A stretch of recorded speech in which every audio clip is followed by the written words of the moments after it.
प्रबळ इच्छाशक्ती आणि प्रयत्न यामुळे यश आपल्याला हमखास भेटते. यशस्वी होण्यासाठी आपली यशस्वी होण्याची इच्छा ही अपयशी होण्याच्या भीतीपेक्षा अधिक प्रबळ असायलाच हवी. यामुळे आपण जीवनामध्ये यशस्वी होतो. हाय हॅलो नमस्कार, मी सीमा स्वागत करते तुमचं पुन्हा एकदा नवीन व्हिडिओमध्ये.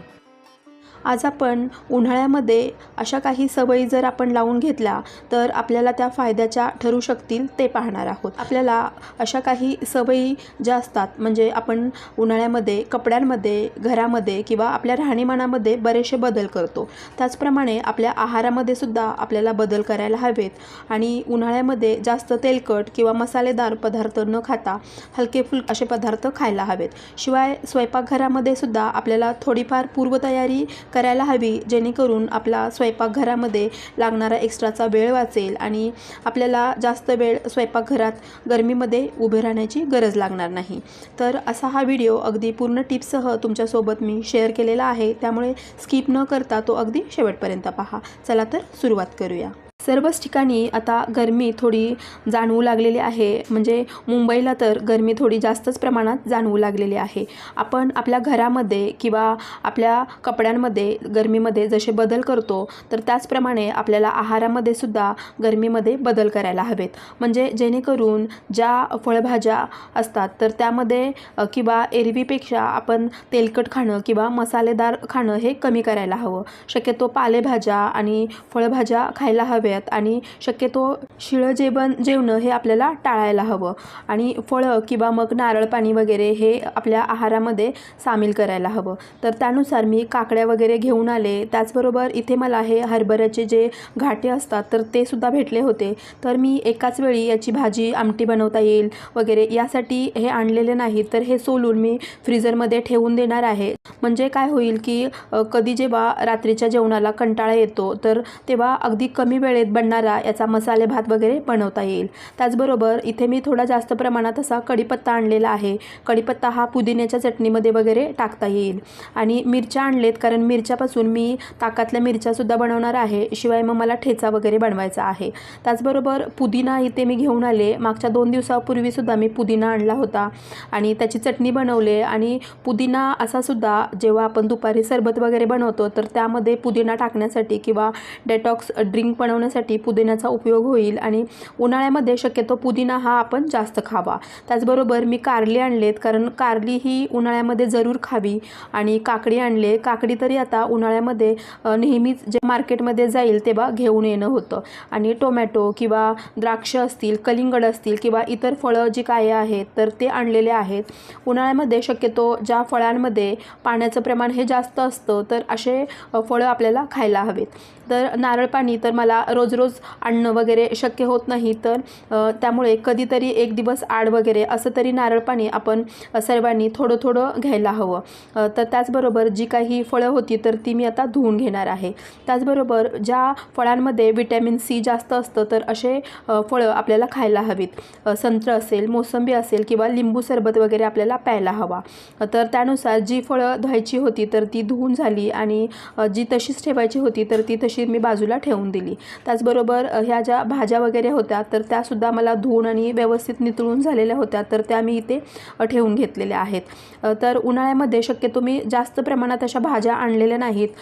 बऱ्याच वेळा दुपारच्या वेळेत आमटी वगैरे किंवा मग एखादी पालेभाजी बनवता येईल अशा भाज्या मी आणल्या होत्या 2 दिवसापूर्वी. आणि मध्येच एखादं कधी नॉनव्हेज वगैरे होतं किंवा मग बऱ्याच वेळा खिचडी भात होतो वेगवेगळे म्हणजे डाळी वापरून किंवा मग वाटाणा वापरून वगैरे. तर त्यामुळे जास्त प्रमाणात हे मी भाज्या आणून ठेवलेल्या नाहीत. तर ज्या भाज्या साफ वगैरे करायच्या होत्या तर त्या मी साफ करायला घेतल्या. तर इथे आता घाटे जवळजवळ हे संपतच आलेले आहेत. तर मला एका ठिकाणी हे घाटे भेटले आणि इथे पाहू शकता तुम्ही अगदी जून झालेले आहेत. आणि मी वाटाणेसुद्धा फ्रीजरमध्ये फ्रोझन करून ठेवलेले आहेत. आणि त्याचबरोबर थोडेसे जे पावटे असतात तर ते सुद्धा फ्रोझन करून ठेवलेले आहेत. म्हणजे माझं असं असतं की जे दाणेवाली भाजी असते म्हणजे वाटाणा असेल, पावटा असेल, हरभरा असेल किंवा तुरीच्या शेंगा वगैरे असतील तर त्यातील थोडे असे दाणे काढून मी फ्रोझन करून ठेवते. म्हणजे काय होतं की आयत्या वेळी जर आपल्याला भाजीला जाणं शक्य झालं नाही किंवा मग इतर जर काही भाज्या नसतील किंवा मग आपल्याला जर मसाले भात वगैरे बनवायचा असेल तर त्यापासून त्यातून आपण बनवू शकतो. तर या सीझनचा हा मला तरी वाटते की हा शेवटचेच हे घाटे असतील, कारण आता घाटे तर संपलेलेच आहेत. पण असं असतं की काही ठिकाणी पाणी वगैरे म्हणजे पाण्याची सोय असते, तर तिकडे घाटे असतात. तर त्यांच्याकडून मला हे घाटे मार्केटमध्ये भेटले होते. तर हे घाटे मी सोलून ठेवते आहे, म्हणजे मग एखाद्या दिवशी रात्रीच्या जेवणात असेल किंवा मग उपवास असतो, तर त्या दिवशी रात्रीच्या जेवणात आपण नेहमीच वाटाणा भात वगैरे बनवतो, तर त्यापेक्षा असा हरभऱ्याचा भात वगैरे बनवता येईल. तर त्यासाठी मी हे घाटे आणले होते. तर सीझनमध्ये जर तुम्हाला शक्य झालं तर असे घाटेसुद्धा म्हणजे त्यापासून हरभरे वगैरे काढून तुम्ही आपण जसे वाटाणे फ्रोझन करून ठेवतो तर तसे ठेवू शकतो. तर साधारण एक मोठी वाटी भरून हे हरभरे जे होते ते सोलून काढले होते आणि ते मी नंतर फ्रीझरमध्ये म्हणजे जो डीप फ्रीज असतो तर तिकडे फ्रीज करायला ठेवलं. त्यानंतर जे कलिंगड असतं तर ते कलिंगडसुद्धा आपण उन्हाळ्यामध्ये शक्यतो नेहमी खावंच. म्हणजे काय असतं की कलिंगडामध्ये हे पाण्याचं प्रमाण जास्त असतं, मग तेवढंच त्या नादानी म्हणजे कलिंगड खाल्लं की आपल्या शरीरात पाणी हे थोडं जास्त प्रमाणात जातं. तर त्यामुळे कलिंगड किंवा काकडी असेल तर असे जे पदार्थ आहेत तर ते आपल्याला खायला हवेत. इथे तुम्ही हा जो बाजूला ट्रायपॉड पाहत आहात, तर हा ट्रायपॉड मी किचनचे जे व्हिडिओ आहेत तर ते शूट करण्यासाठी वापरते. हे आपण किचनला असे लावून ठेवू शकतो आणि 360 डिग्रीमध्ये ते रोटेटसुद्धा होतात. तुम्हाला जर घ्यायचं असेल तर तुम्ही मला कमेंट करून सांगा, त्याची लिंक जी आहे तर ती मी तुम्हाला देऊन ठेवेल. तर काय होतं, कलिंगड जर आपण कट करून वगैरे नाही ठेवलं तर कधी आपल्याला कट करण्याचा कंटाळा येतो. तर त्यामुळे आहो हे कलिंगड कट करण्याचं काम करतात. तर त्यामुळे त्यांनी अर्ध कलिंगड हे अशा पद्धतीने रॅप करून ठेवलेलं आहे, कारण आपण फ्रीजमध्ये हे कलिंगड ठेवून दिलं की इतर पदार्थांचा वास आहे तर तो त्या कलिंगडाला लागणारसुद्धा नाही. आणि शिवाय मग कधी असं होतं की ते फ्रीजरमध्ये फ्रीजमध्ये ठेवल्यामुळे थोडंसं कोरडं पडतं, तर तसंसुद्धा होणार नाही, अगदी फ्रेश राहील. इथे ही टिपसुद्धा खूप महत्त्वाची आहे, कारण कलिंगड असेल किंवा इतर कोणतीही फळभाजी असेल किंवा आपल्याकडं मस्कमेलन वगैरे असतं तर ते आपण कट करून अर्ध फ्रीजमध्ये ठेवतो. तर त्यावेळी आपण असं क्लीन रॅपनी रॅप करून ठेवावं, म्हणजे ते अगदी फ्रेश राहतं आणि इतर पदार्थांचा वाससुद्धा त्याला लागत नाही. तर आहोनी जेव्हा मी कधी कलिंगड वगैरे आणतो तर किंवा डाळिंब असेल तर आहो हे काम करतात की कलिंगड वगैरे छान कट करून ठेवतात किंवा डाळिंबाचे दाणे वगैरे काढून ठेवतात. बऱ्याच जणांकडे असं असतं की काही जणांना जी अशी कामं असतात, म्हणजे कलिंगड कट करणं किंवा फळं कट करून ठेवणं किंवा काही जी अशी जबाबदारीची, म्हणजे आमच्याकडे तरी काही जे डॉक्युमेंट वगैरे असतात किंवा मुलींचे जे फीज वगैरे भरलेले रिसीट किंवा अगदी त्यांच्या स्कूलच्या बाबतीत किंवा इतर म्हणजे हॉस्पिटल, म्हणजे जेव्हा मुली लहान होत्या तेव्हा हॉस्पिटलच्या बाबतीत जे काही रिसीट वगैरे असेल तर मी आल्यानंतर मी माझ्या कामाला लागायची. पण आहो हे सर्व अगदी व्यवस्थित जपून ठेवायचे, म्हणजे त्यांनी त्याच्यासाठी एक वेगळी फाईलच बनवलेली होती. तर आता आमच्याकडे असंच असतं की जेव्हा फ्रूट्स वगैरे असतात किंवा सलाड वगैरे बनवण्याचं काम असतं, माझं असं होतं की स्वयंपाक झाला की स्वयंपाक करूनच मी थकलेली असते आणि मग हे कधी अशा गोष्टी करण्याचा मला कंटाळा येतो. तर हे जे काम असतं तर ते आहो अगदी बरोबर करतात, म्हणजे सलाड वगैरे कट करून ठेवणं किंवा मग फ्रूट्स वगैरे असतात ते कट करून ठेवणं आणि ते स्वतः पण खातात आणि इतरांना पण खायला देतात. म्हणजे मग प्रत्येक कुटुंबात जर अशी व्यक्ती असेल तर मग काय होतं, इतरांचं पण फळं वगैरे खाणं किंवा मग सलाड वगैरे खाणं तर हे होऊन जातं. तर त्यांनी छान असे कलिंगड कट केले आणि पीसेस करून असे हे डब्यामध्ये भरून ठेवले. मग हा डबा जर फ्रीजमध्ये ठेवला तर आपल्याला हवं तेव्हा त्यातील पीसेस घेऊन आपण खाऊ शकतो. तर हे जे अशी कामं असतात तर ते आहो करतात, त्यामुळे मला स्वयंपाकघरात म्हणजे बरीचशी कामं करायला ते मदत करतात. त्यामुळे मला इतर कामं करायला वेळ भेटतो आणि हे सर्व अशी जी कामं असतात तर ते करतात. त्यामुळे हे जे पदार्थ असतात किंवा सलाड वगैरे काही असेल तर ते आपलं खाणंसुद्धा होतं. तर आपण कलिंगड वगैरे किंवा द्राक्ष अशी जी फळं वगैरे आहेत तर तीसुद्धा उन्हाळ्यामध्ये अगदी आवर्जून खायला हवीत. तर हे सर्व खाण्याच्या बाबतीत झालं. तर आपण आता इथे एक पूर्वतयारी म्हणू शकतो आपण याला, किंवा स्वयंपाकामध्ये लागणारा एक्स्ट्राचा जो वेळ आहे तर तो वाचवण्यासाठी एकदाच आपण असा मसाला वगैरे बनवून ठेवला तर मग आयत्या वेळी आपण वापरू शकतो आणि प्रत्येक वेळी म्हणजे प्रत्येक दिवशी आपल्याला हा मसाला किंवा जे काही वाटण वगैरे असेल तर ते बनवण्याची गरज लागणार नाही. तर इथे मी तुमच्यासोबत सुक्या भाजींसाठी किंवा भरल्या भाजींसाठी होईल असा एक मसाला बनवून दाखवणार आहे. तर इथे मी पॅन गरम करून त्यामध्ये शेंगदाणे टाकलेले आहेत. आमच्याकडे सांगली, सातारा किंवा कोल्हापूर असेल तर इकडे म्हणजे प्रत्येक भाजीमध्ये शेंगदाण्याचा वापर हा अगदी जास्त केला जातो. त्यामुळे इथे मी जो मसाला बनवते आहे म्हणजे भरली भाजी किंवा आपण यापासून जी सुकी भाजी आहे तर त्यासाठी सुद्धा हा मसाला आपण वापरू शकतो. तर इथे 1 वाटी शेंगदाणे घेऊन मी ते भाजून घेतले होते. म्हणजे ऑलरेडी भाजलेले होते तर त्याला थोडंसं गरम करून घेतलं. त्यानंतर हे जे खोबरं होतं तर ते सुद्धा मी ऑलरेडी भाजून मी ठेवलं होतं. तर तेच खोबरं मी थोडंसं अजून एकदा गरम करून घेतलेलं आहे. म्हणजे अगदी पटकन ते बारीकसुद्धा होईल.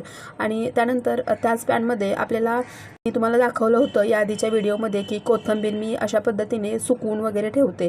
तर अशा प्रकारचा मसाला बनवण्यासाठी वगैरे ही कोथिंबीर वापरात येते. तर इथे मी ही सुकवलेली कोथिंबीर, सुकवलेला पुदिना आणि ही कढीपत्त्याची पानं या पॅनमध्ये टाकून घेतलेले आहेत. आणि हे आपल्याला व्यवस्थित असं भाजून घ्यायचं आहे. म्हणजे थोडंसं कडक करून घ्यायचं आहे जेणेकरून मिक्सरमध्ये ते अगदी पटकन वाटलं जाईल.